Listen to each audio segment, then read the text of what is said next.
algo sobrenatural para extrairmos para a nossa vida. Amém? Não sei qual é o título da sua Bíblia, mas a minha vem dizendo assim: Jesus cura um homem demoniado por maus espíritos. Amém? Então Marcos 5 inicia assim: Jesus e seus discípulos chegaram à região de Gerasa, ao lado do rio da Galileia, do lago da Galileia. Assim que Jesus saiu do barco, foi encontrar-se com ele um homem, diga um homem, que estava dominado por um espírito mau. Amém? O homem vinha do cemitério onde estava morando. Ninguém conseguia prendê-lo, nem mesmo usando corrente. Muitas vezes já tinham amarrado as suas mãos e os seus pés com correntes de ferro, mas ele quebrava tudo e ninguém conseguia dominá-lo. Passava os 2 dias e 2 noites no monte, e entre os túmulos, e gritando e se ferindo de propósito com pedras. Ele viu Jesus de longe, correu, caiu de joelhos diante dele e gritou: Jesus, Filho do Deus Altíssimo, o que o Senhor quer de mim? Em nome do Deus que eu peço, não me castigue. Ele disse isso porque em nome do Deus Altíssimo, peço, não me castigue. Ele disse isso porque Jesus havia mandado o espírito mau sair desse homem. Jesus perguntou: como é que você se chama? Ele respondeu: meu nome é multidão. Em outras coloca legião, porque somos muitos. E pedia com muita insistência a Jesus que não expulsasse os espíritos maus para fora daquela região, diga daquela região. Acontece que no morro, perto dali, havia muitos porcos comendo. Os espíritos pediram a Jesus com insistência: nos mande ficar naqueles porcos, nos deixe entrar neles. Ele deixou, e os espíritos saíram do homem e entraram nos porcos. E estes, que eram quase 2.000, se atiraram morro abaixo para dentro do lago e se afogaram. Os homens que estavam tomando conta dos porcos fugiram e espalharam a notícia na cidade e nos campos. Muita gente foi ver o que havia acontecido. Quando chegaram perto de Jesus, viram um homem que antes estava endemoniado, que estava dominado por demônios, e ficaram espantados porque ele estava sentado, vestido e em perfeito juízo. Os que tinham visto tudo aquilo lhe contaram o que havia acontecido com o homem e com os porcos, e começaram a pedir com insistência, diga insistência, a Jesus que saísse da terra deles. Quando ele estava entrando no barco, o homem curado pediu com insistência, diga insistência, deixe-me ir com o Senhor. Mas Jesus deixou e disse: volte para casa e conte aos seus parentes o que o Senhor lhe fez e como foi bom para você. Então ele foi embora e contava na região de 10 cidades o que Jesus tinha feito por ele. E todos ficaram admirados.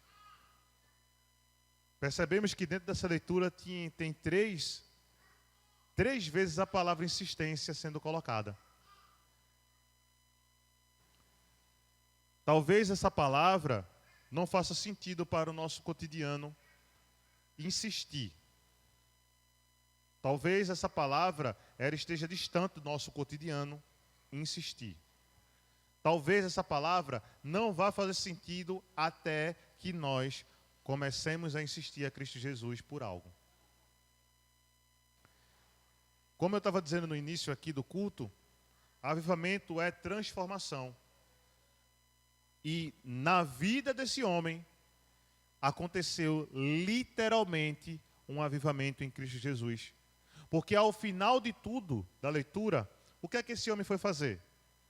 Ele foi para a região de 10 cidades e começou a falar sobre o que Jesus tinha feito com a vida dele. Em alguns estudos, vem dizendo que essa região onde esse homem foi pregar, ele foi falar da vida dele, porque todo mundo conhecia a realidade dele, que era uma realidade triste, era uma realidade que não tinha mais solução. Alguns estudos dizem que esse lugar era a Ásia, onde Paulo foi incumbido depois de muito tempo. Lembra que Paulo teve um encontro com Jesus, caiu do cavalo depois que Jesus morreu, ressuscitou, Atos dos Apóstolos. Paulo teve um encontro com Jesus. Jesus disse: Saulo, Saulo, por que me persegues? Saulo caiu do cavalo, depois foi recuperada a visão de Saulo, foi denominado como Paulo. Paulo passou um tempo na região onde ele estava aprendendo a falar e a pregar no cristianismo, porque Paulo sabia o que era a Bíblia. Paulo sabia muito o que era a Bíblia. E depois Paulo foi pregar. E aí depois Paulo abriu várias igrejas. Não é isso? Por isso que, depois de Atos, a grande parte das cartas que estão escritas lá foi Paulo em direção aos seus discípulos que estavam tomando conta de cada igreja. Talvez a gente não tenha entendimento do que Deus queira causar conosco nessa noite, ou que queira causar conosco nessa vivência, mas talvez o que Ele esteja mostrando para a gente é que no futuro bem próximo, no futuro distante, a terra que nós estamos habitando passe por uma transformação por tudo que foi pregado a gente.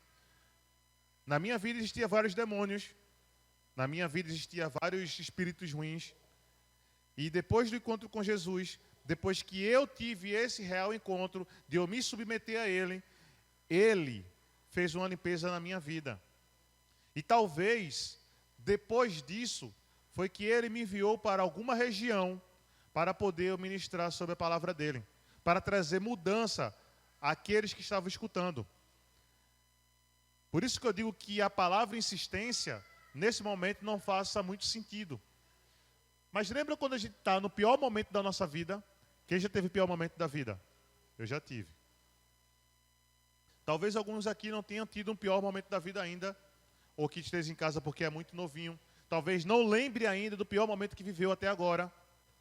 Mas nesse momento que nós estávamos no pior momento da vida da gente, a gente clamou por um nome. E o nome dele foi Jesus de Nazaré. O nome que está acima de todo nome, o nome que tem todo o poder, que tem domínio sobre tudo. E nós, naquele momento, ficamos esperando um retorno de Jesus. E eu tenho certeza que naquele mesmo momento nós tivemos um retorno dele. Nós fomos igual a esse homem dessa região. Jesus não errou o caminho, Jesus não errou a direção, ele estava propositalmente indo em direção a esse lugar, porque ele sabia que naquele lugar aconteceria uma grande transformação. E a grande transformação foi por meio de uma pessoa. Diga, essa pessoa pode ser eu. Exatamente pela mudança nossa de uma vida de futilidade, uma vida desvirtuada, uma vida em que não era uma vida naturalmente a ser vivida, porque ninguém conseguia viver dentro de um cemitério. Me diga só. Você conseguiria viver dentro de um cemitério? É natural uma pessoa viver dentro de um cemitério? Talvez aquele momento que nós estivéssemos passando tão dificultoso fosse um cemitério para a gente. Sabe por quê? Porque lá nós não conseguíamos enxergar nada além de morte. Talvez no lugar onde nós estávamos, o lugar, ele era tão contaminado pela morte, que nós não queríamos enxergar a vida. Mas no último suspiro, Jesus chegou. E ele disse, olha para mim. Ele disse, olha para mim, porque eu quero conversar contigo. Olha para mim, porque eu quero trazer uma direção para a tua vida. Olha para mim, porque eu quero trazer uma transformação. Mas para isso, eu preciso tirar o que está de ruim em você. Às vezes nós não queremos admitir que a maioria do que aconteceu conosco, para estarmos dentro desse lugar chamado cemitério, foi culpa nossa. Dentro de estudos, nós vamos ver que existe um domínio de região. Por isso que se chama de principados. É um domínio de região. Agora imagina só. trazendo para dentro dessa mesma palavra e a gente estudando junto, nós vamos ver que Jesus chegou para esse rapaz, esse senhor, essa pessoa. Quando o Espírito viu ele, ele foi até Jesus. Primeira coisa que ele faz, ele começa a se prostrar diante de Jesus. Depois que Jesus diz, saia, ele começa a querer acordar com Jesus. Olha, eu não posso ficar vagando, eu preciso de um corpo para poder habitar. Então, Filho de Deus Altíssimo, por favor, nos deixa ir para aquele porco. Então, se uma legião existe aproximadamente 2.000 espíritos, então naquela manada existia muitos porcos. Não era pouco porco, era muito. Mas o que me chama mais atenção nessa passagem é que quando eles vão para os porcos, e os porcos caem no mar, o porco morreu, não morreu? Não vem dizendo que a Bíblia que os porcos morreram? Eles caíram na água e morreram. Então, se um espírito ele não consegue ficar fora de um corpo vagando, ele procurou algo para habitar. Não procurou novamente? Procurou, não procurou? Procurou algo para habitar. Depois disso daí passado, vem o quê? A cidade ao encontro de Jesus. E o que é que faz a cidade? Expulsa Jesus com insistência. Talvez a nossa insistência para ter o clamor com Jesus tenha sido também uma insistência para que ele não ficasse no lugar. Só queríamos Jesus por um momento. E por esse momento ter passado, nós insistimos para que Jesus deixasse o lugar. Porque a nossa vida, naquele lugar de podridão, é muito melhor do que a presença com Jesus. Então, existem duas realidades ali. Primeira realidade é a realidade do homem. Segunda realidade é a realidade da cidade. A do homem nós vimos. A cidade ela não queria ser salva. A cidade ela não queria transformação. Então, naquele lugar não habitaria um avivamento. Por que não habitaria um avivamento? Porque a própria região não queria uma mudança, uma transformação social. Eles queriam viver debaixo daquela legalidade. Eles queriam viver de acordo com o que com aqueles espíritos mandavam. Eles gostavam daquela situação. Mas a única pessoa que se apresentou para Jesus, querendo uma remissão, foi aquele homem. E a partir dele, houve uma grande transformação. Mas não naquele lugar. Vocês lembram quando Jesus diz para os discípulos, a cidade que não vos receber, vire as costas, bata ao solado do seu pé, tira a poeira e deixe elas para lá. A insistência de Jesus ainda é com amor. Jesus vai insistir dizendo, meu filho, venha. Meu filho, levante. Meu filho, eu estou com você. A nossa insistência é uma insistência de cobrança. Cadê o Senhor que não chega? Cadê o Senhor que não traz a minha provisão? Cadê o Senhor que prometeu isso? A nossa insistência de Jesus é por meio de cobrança.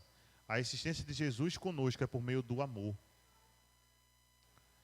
E eu vejo um ato de amor muito grandioso de Jesus na vida daquele homem. Eu vejo um ato, porque eu vejo um grande ato de amor. Porque assim como ele, nós fomos conquistados por Jesus pelo amor dele, para podermos levar esse amor para outros. Como está sendo a proliferação do amor que Jesus colocou dentro da gente? Será que é bem vergonhoso dizer que eu estava endemoniado? Será que é vergonhoso a tamanho ponto de eu dizer, não, eu não tive, o contato com Jesus não fez nada comigo não? Será que é tão vergonhoso de eu assumir o lugar de onde eu vim para dizer que eu tive uma transformação a partir daquele encontro? Que é o encontro do lixo. Jesus, ele não veio para os sadios. Quando ele encontrou comigo e com você, nós estávamos muito doentes. Nós estávamos esquecidos pela sociedade. Nós estávamos no último momento.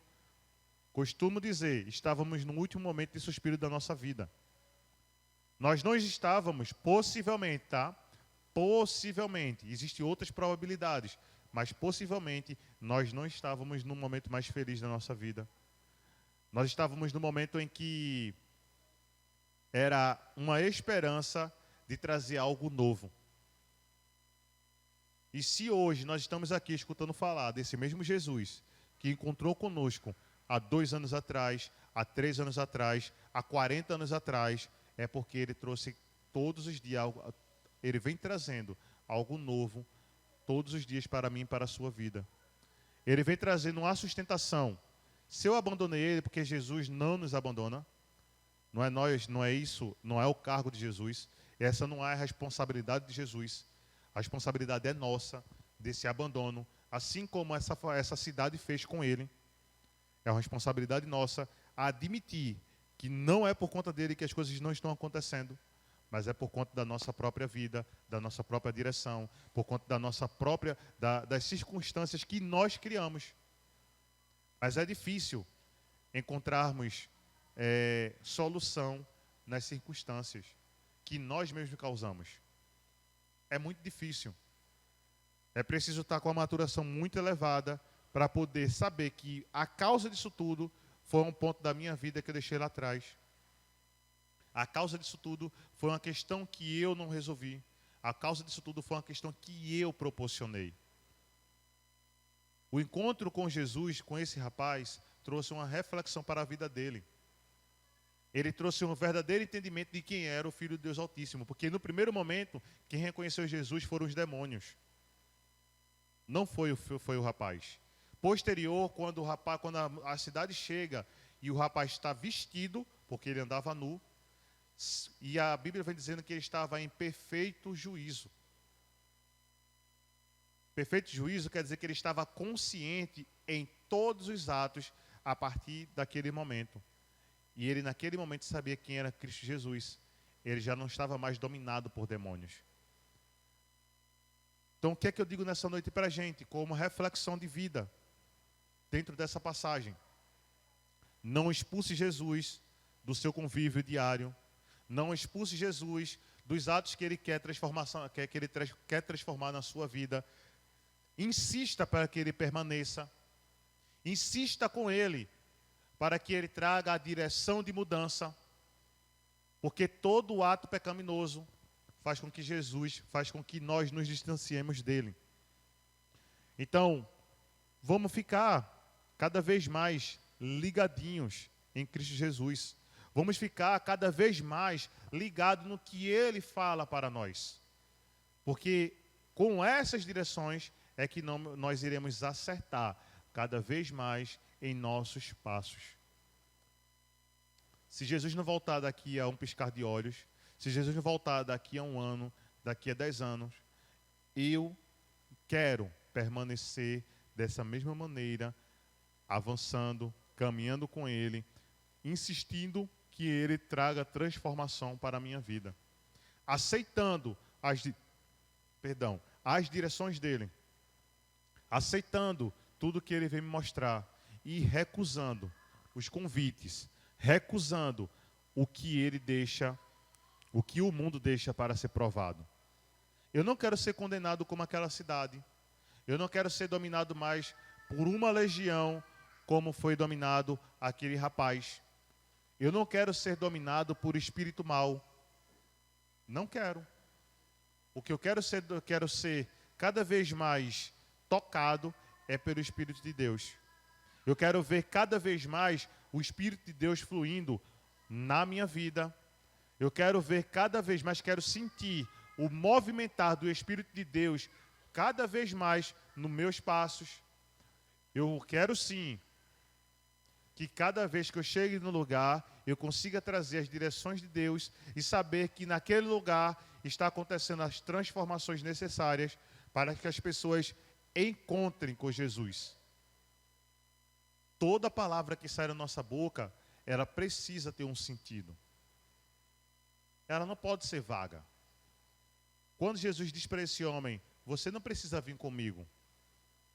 Jesus tinha 12 para poder formar e mandar, mas ele deixou alguns em alguns lugares específicos. E o que foi que esse homem foi falar?